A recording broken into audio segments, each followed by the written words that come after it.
welcome to another interview.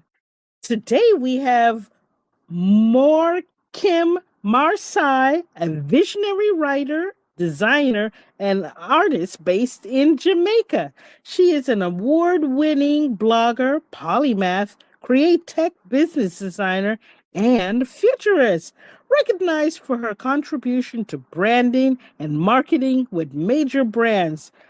More Kim is dedicated to transforming Jamaica's creative economy through sustainable, community driven business models. Her current project includes Maru Art, which aims to awaken imagination through accessible, transformative art, and Sinclair Studio, an innovative platform for storytelling that respects cultural diversity. Lean in and listen well to this remarkable woman. My interview guest, co host, partner in crime, Chris Daly. Take it away. Thank you, Janice. Moken, welcome to this great conversation. It's always Thank great to have conversation with people making impact. Jamaicans making impact all over. And here you are at home making all this impact. The first thing that grabbed my curiosity is your name, Moken Marsai. Could you tell us a little about this awesome name and a little about your family roots? Okay, well, it may come as a surprise, but I wasn't born Moken Marsai. I was born Monique Kennedy. And I became Moken Marsai 2 years ago after having a very transformative experience where I moved to Portland, Jamaica to be by the sea.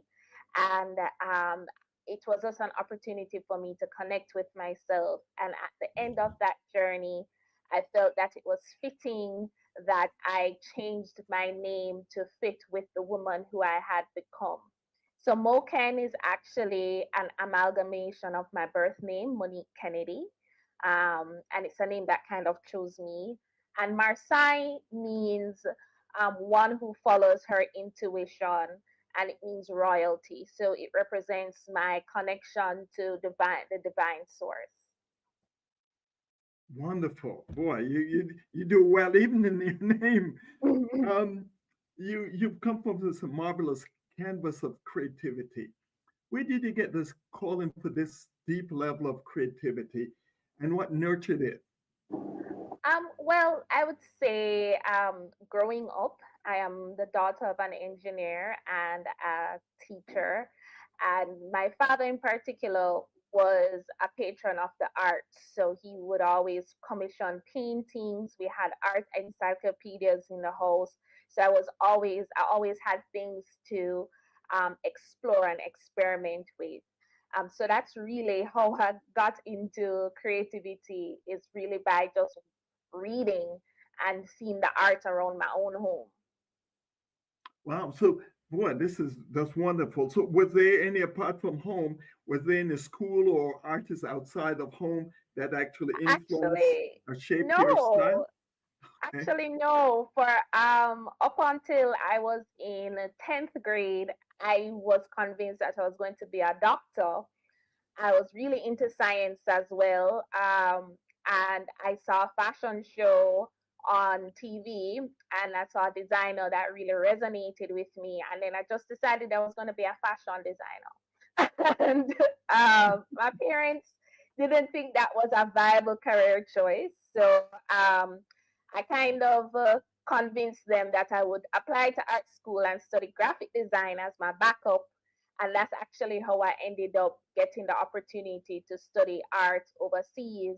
And in the interim, I did do art in sixth form very briefly, and I went part time at Edna Manley. But before then, I did not consider myself an artist or a creative. Boy, that's wonderful. When you have God-given talent like you do, it shows. The Thank school can you. teach you that. But now here we are. We're at the forefront of, we have now entered the AI era. And Hmm. you have actually, a lot of artists are scribbling their boots that they think their art's going to go, but not you. You're No. really embracing it and taking it in two levels, where you're focusing first on mental health and then also expanding the artistic creation. Talk to us a little about how you arrive at that kind of frame. Well, when I discovered AI, I was still in what I'd call recovery. I had left a job. I was a co-founder of a tech startup. I was head of design and experience, but I was extremely overworked. So when I found AI, I was really just kind of getting back into being online, and I wanted to start writing science fiction and fantasy because that had always been a dream of mine. And I saw an image on Instagram that really captured me, and I did some investigation and found out it was made by AI. And 10, 2 hours later, I had maxed out. I was just generating different ideas of concepts of things that I wanted to see. And it really just opened my mind to the possibilities. Like I could go through 100 different ideas so quickly. And for someone who has a lot of ideas, it was like magic, you know? This is really neat. Help us to understand that. So you get to your keyboard. Walk us through the process you go to actually use the AI tool and then your own human imagination to fuse those two together. Okay, well, when I first started, I didn't consider it art, believe it or not, because I was using it for concept development. And I only started seeing it differently when I started getting messages about how it had impacted people. So the process of creation usually starts with an idea, a thought of, okay, what is it that I want to create? And that could be a feeling, that could be a composition, that could be imagery. And then what I do is craft what they call a prompt. And a prompt is just a description of the image that you want the AI to generate. So think of it as a creative director giving instructions to an artist or commissioning an artist. In this scenario, I'm the creative director and the AI is the artist. So it's a collaboration. Okay, so it's usually you talked about prompt writing, but Hmm. sometimes it may come out with fused fingers and the like. How do you go Right. about refining the process to come out with a gem that you really have to create it?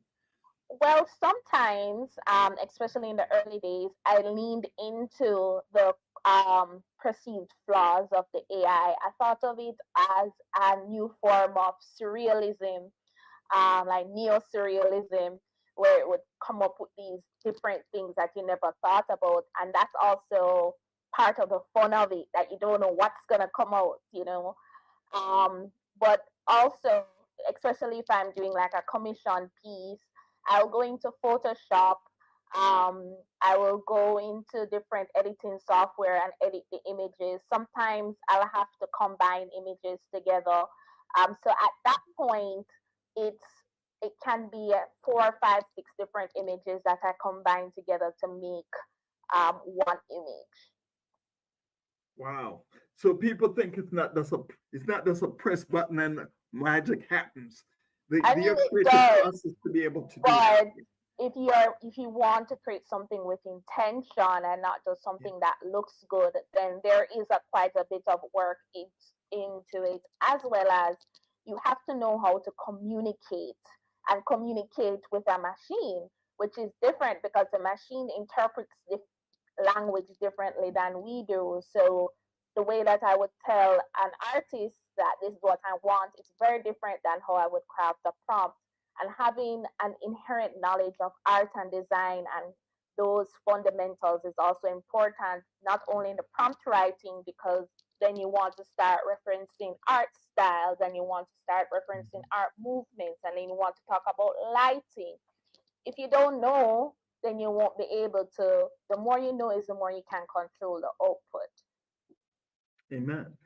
Mhm. So you're a pioneer here. You're the first person within the Jamaican community that I know is actually pioneering this type of Mhm. fusion of both the human creativity and the machine creativity.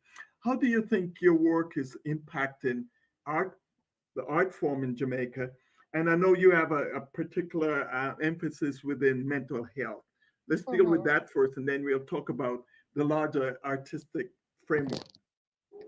Okay. Well, one of the things that I experienced and learned from being in creative leadership for some time is that artists and creatives, there's a lot of burden on their mental capacity. It's not easy when your living is dependent on you having great ideas.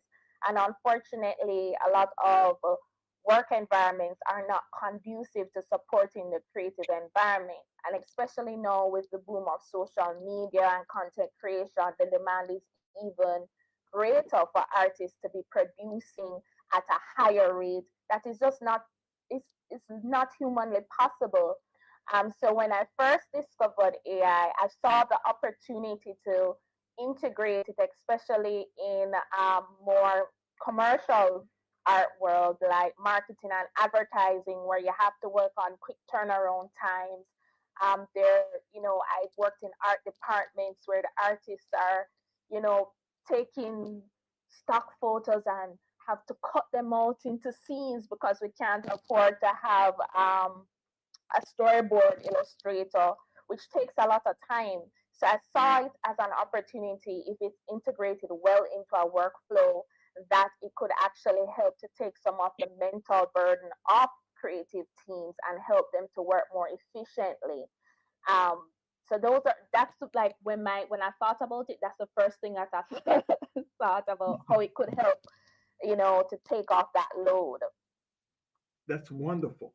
One of the areas where people have concerns is actually the authenticity and the ethical issues surrounding AI. Um, what how would you allay their fears that's when you create a piece of that's fusion about your creativity and Mhm. machine learning, that this is authentic and it's good stuff, original stuff? Well, one of the common misconceptions, especially in the art world around AI, is that AI is stealing people's work and it's just copying it and putting it all, mashing it all together to make something. But really, how language, large learning models work is that they learn patterns. They learn about the concepts, the fundamentals, just like a human would learn. The difference is that it's learning at scale. So once it learns from that data, which there are different ways it can learn from the data. Once it learns from the data, then it understands how to interpret what you have written in a prompt. So it correlates what you've written in a prompt and what it understands about what is learned about art, and it creates something new. And there is a concern in terms of the ethics of that. There it is a gray area because it's a new technology, but that's to be expected because if something is new, then there's no precedent. And I think with time, what will happen is that the laws will catch up to cover what it means, how far is it before it's copyright infringement. Right now, it's a gray area, and I would argue that a human could go and copy someone's work just as much as a machine. It comes down to the intention of the person who is writing the prompt. I can choose to write a prompt and say, copy this artwork of this person, or I can choose to write a prompt that creates something original. And that's no different than if I was a painter. Counterfeit paintings have been have been a thing for a long time. So it's not a AI problem; it's a human problem. And I think as time goes on, we'll learn where AI stands in that space. Boy, we've come a long way in just a few years. It was like November of 2022 that Mhm. OpenAI kind of burst on the scene. And that's And it's exactly when I found it. see, you're one of the pioneers. Yeah. So, knowing what with 2 years since it became mainstream, Mhm. what's your vision look like of the future? What are kind of the trends that you're seeing as some of the things that that you're excited about that AI in the space is going to be able to afford you? Well, what I'm excited about is they have no image to video models where you can take an image and turn it into a video. I think that's really interesting. I haven't gotten to play around much with it, but that's something I'm excited about. I've seen where young filmmakers have been able to use AI to create short films. I think it opens up the opportunity, especially in developing countries where we don't have a lot of the resources that, say, someone in the States would have to, shoot a short film. We can now use AI to create your own short film with just your team of one.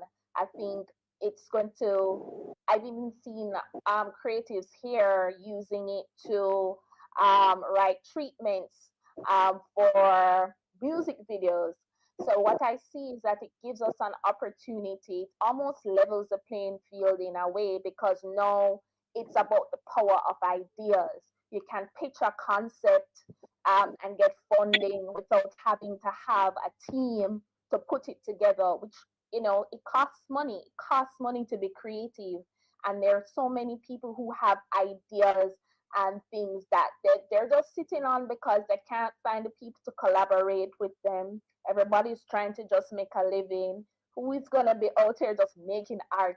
That's a luxury for a lot of people here. So I see it as a way that creatives can really get down into getting the ideas out there, getting it funding. They don't have to wait for a Netflix or a Fox or anybody to, the gatekeepers.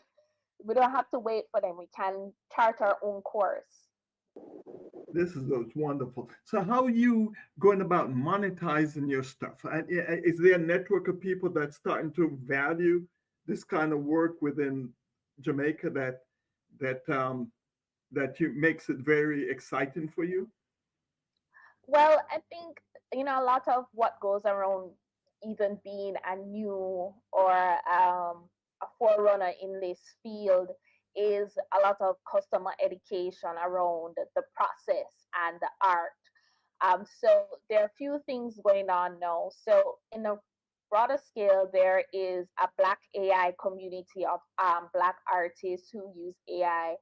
I'm a part of that community, and we share tips, and I look at, I'm inspired a lot by them.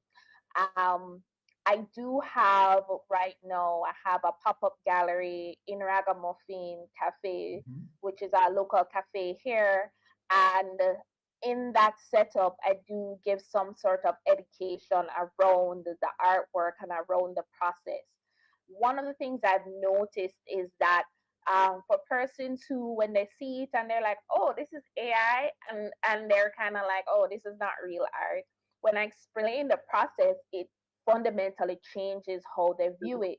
So there isn't as much backlash here. I think more so people are excited about it. They think it's cool. They think it's interesting. I've heard a friend told me that his mother is using it and excited about it. To answer a question about monetizing it, I have an online store now Okay. where I sell a curated collection of pieces. And one of the drawbacks of AI is it could be a drawback, but because you can create so many things, you have to get really good at curating and telling a story around the art because it's very easy to create something that's beautiful but doesn't have any emotional depth. So that's where what I'm doing now is controlling the narrative around the work and presenting it in a way that people understand not only the process of it but the meaning behind it so they can connect deeper with it. That's great. So the future looks bright, and Mhm. this fuse engine of mind and AI.